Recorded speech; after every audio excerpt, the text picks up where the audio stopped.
Почна истрагата за пожарот во градскиот трговски центар Глобал во Струмица, кој изби во саботата навечера уништи десетина трговски дуќани и деловни простории. Пепло се 1/3 од градскиот зелен пазар, каде имаше тезги со обувки, ситна санитарија, овошје и зеленчук.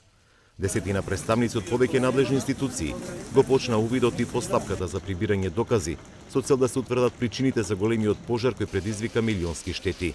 Ангажирани се и вештаци од повеќе области. Представници на повеќе институции предводено од јавното обвинителство направија обиколка на пожарениот градски трговски центар Глобал.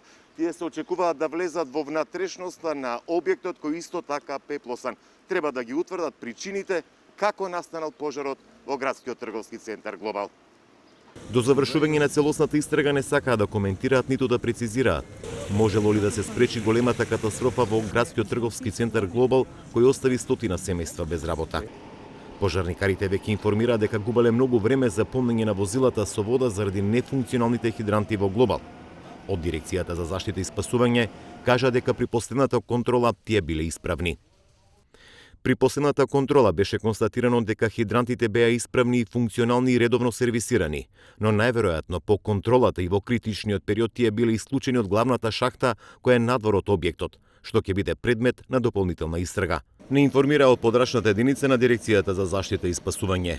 Во меѓувреме продажбата на овошје и зеленчук од Глобал ќе се дислоцира на пазарот Чешел, најавија од струмишки комуналец. Значи ќе се прави преадаптација еден дел на пазарот Чешел, за да можат барем она што го имат во своите залихи или условно кажано да почнат повторно со работа се додека ова не го решиме.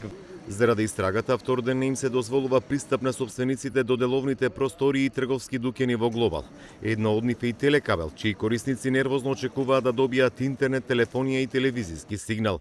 Од фирмата велат дека се е подготвено, но чекаат да влезат да го рестартираат системот за да крајните корисници од Струмичко ги добијат потребните услуги.